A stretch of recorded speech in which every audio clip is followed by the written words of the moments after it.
Hello everyone, আসসালামু আলাইকুম। স্বাগতম জানাচ্ছি আমাদের দ্বিতীয় ব্লগে। আর এই ব্লগটি তৈরি হয়েছে আমার শ্রদ্ধেয় শালীর আবদারে। আমরা এখন চলে যাচ্ছি বাবুল চিস্তি মসজিদের একটি ব্লগ করার জন্য। সকলকে দেখার জন্য আমন্ত্রণ জানাচ্ছি। Welcome to our page mister and Mrs Sheikh. Bakshiganj বাজার থেকে আমরা সকলেই 10 টাকা ভাড়া দিয়ে ইজি বাইকে উঠলাম এবং আমরা সরাসরি বাবুল চিস্তি মসজিদের সামনে গিয়ে নামলাম। নান্দনিক সৌন্দর্যের এই মসজিদটি কাছে টানছে দর্শনার্থীদের। দেশের বিভিন্ন স্থান থেকে মুসল্লিরা আসেন এখানে নামাজ আদায় করতে। শতবর্ষের পুরনো কোনো মসজিদ না হলেও এর সৌন্দর্য যেন সারা দেশেই ছড়িয়ে পড়েছে।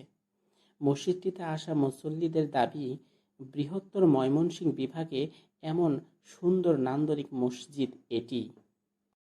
মসজিদের দায়িত্বে থাকা ইমাম জানান, মার্বেল পাথর দিয়ে তৈরি করা হয়েছে মসজিদের কাঠামো, যা দেশের বাইরে থেকে নিয়ে আসা হয়েছে। জানা গেছে, হজে যাওয়ার পর মদিনা থেকে অনুপ্রাণিত হয়ে মসজিদটি নির্মাণ করেন বীর মুক্তিযোদ্ধা মাহবুবুল হক চিশতি। 3 দরজা বিশিষ্ট মসজিদের ছাদের মাঝখানে আছে বড় একটি গম্বুজ, যার ভেতরের অংশেও আছে সুন্দর নকশা সমাহার। আর চারপাশে পিলারের ওপর নির্মিত হয়েছে 7টি গম্বুজসহ 4টি বড় মিনার। মসজিদটির সৌন্দর্য দেখতে প্রায় উঠেন দর্শনার্থীরা। বকশীগঞ্জের শহরে প্রবেশ করতেই চোখে পড়বে এই মসজিদটি। পৌরসভার দড়িপাড়ায় ব্যক্তিগত অর্থায়নে তৈরি করা হয়েছে নান্দনিক সৌন্দর্য ভরা মসজিদে নূর। তুরস্কের আদলে তৈরি করা মসজিদটি দ্বিতল বিশিষ্ট ও সম্পূর্ণ কারুকার্যমণ্ডিত। এই মসজিদে 2500 মুসল্লি একসঙ্গে নামাজ আদায় করতে পারেন। স্থানীয় বাসিন্দা লাভলু মণ্ডল বাঙালি নিউজকে বলেন, মাহবুবুল হক চিশতি অনেক সময় ধরে এই মসজিদ তৈরি করেছেন। বিভিন্ন জায়গা থেকে মসজিদ তৈরির উপকরণ নিয়ে আসা হয়েছে, কিন্তু মসজিদটি উদ্বোধনের সময় তিনি নামাজ পড়তে পারেননি। তিনি জেলে ছিলেন, এখনো জেলে আছেন। মসজিদটির মুয়াজ্জিম মোহাম্মদ মিজানুর রহমান বলেন, এই মসজিদের মূল ক্যাম্পাসের পবিত্রতা রক্ষার জন্য চারপাশে দেয়া আছে দেওয়াল। আঙিনা জুড়ে রয়েছে সীমাবদ্ধ ঝাউ গাছ। ফুলের বাগানে ঘেরা এই মসজিদের পাশে বৃদ্ধাশ্রম, এতিমখানা, মাদ্রাসা সহ দৃষ্টিনন্দন একটি অজুখানা রয়েছে। রমজানে এখানে ইফতারের ব্যবস্থাও করা হয়েছে। মসজিদের নূরের ইমাম মোহাম্মদ বেলাল হোসেন বলেন, 5 একর জায়গা জুড়ে এই মসজিদে 2018 সালের 11 মে প্রথম জুমার নামাজের মধ্য দিয়ে আনুষ্ঠানিকভাবে নামাজ আদায় করা হয়। আমরা সকলেই মসজিদটি ঘুরে দেখার চেষ্টা করলাম, অনেক সময় অতিবাহিত করলাম। মসজিদের ছাদে ঘুরলাম, মিনারগুলো দেখলাম এবং নিচে আসলাম। মসজিদের ভিতরে ঢুকতেই আমাদের পরিচিত এক ব্যক্তির সঙ্গে দেখা হয়ে গেল।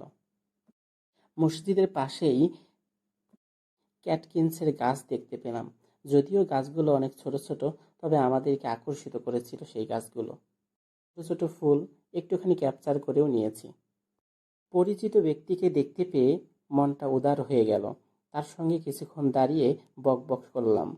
তিনিও অনেক বকবক করলেন, ভালোই লাগলো, সময়টা ভালোই কাটলো। পরন্তু বিকালে আমাদের সময়টা দারুণ যাচ্ছিল।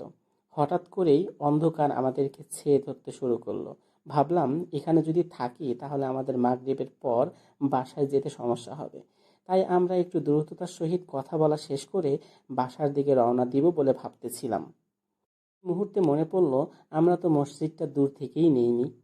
তারপর আবার আমার উনিকে ফোনটা দিয়ে আমরা দাঁড়ালাম এবং আনমনে হাঁটতে লাগলাম। উনি দূর থেকে একটুখানি ক্যাপচার করার চেষ্টা করলো। অজুখানা দেখলাম। এতগুলো মানুষ একসঙ্গে নামাজ আদায় করতে পেরে ভালো লাগছিল। তবে মসজিদটির এখন পরিচর্যা কমে গেছে। যতটুকু ঘুরে বুঝতে পারলাম যে উপরতলায় অনেক দিন থেকেই নামাজ আদায় করা হয় না। নিচতলায় নামাজ আদায় করা হয়। ব্যক্তি সকল আসেন, নামাজ আদায় করে চলে যান। দূর দূরান্ত থেকে দর্শনার্থীরা আসেন এবং নামাজ আদায় করেন। বারান্দায় অনেকেই নামাজ পড়তেছিল। সূর্য ডোবার মুহূর্তে দুঃখের বিষয় হলো, তাদেরকে বলার লোক ছিল না যে সূর্য ডোবার সময় নামাজ আদায় করা যায় না। আশা করি পরবর্তী সময় ইমাম সাহেব এই সকল ব্যক্তিদেরকে বুঝিয়ে বলবেন এবং কখন নামাজ আদায় করা যায় আর কখন নামাজ আদায় করা যায় না সেই দায়িত্বটা তারা নেবেন। আমার সকল ভিউয়ার্সদের দাওয়াত রইল, বকশীগঞ্জ এসে বাবুল চিশতি মসজিদটা ঘুরে দেখে যাবেন। আশা করি ভালো লাগবে। সবুজে ঘেরা চতুর্দিকে এই মসজিদটি আসলেই নান্দনিক এবং মন করানো একটি জায়গা। আমরা বাসা থেকে বেরোতে বেরোতে একটু দেরি করে ফেলেছিলাম, যার কারণে আমরা খুব বেশি একটা ক্যাপচার করতে পারিনি। অন্ধকার নেমে আসছিল এবং সূর্য ডুবে যাওয়ার কারণে পরন্ত বিকালটাও সেরে আসছিল, তাই আমরা সঠিকভাবে ক্যাপচার করতে পারিনি। যতটুকু পেরেছি আপনাদের সঙ্গে শেয়ার করলাম। বাই বাই, আল্লাহ হাফেজ।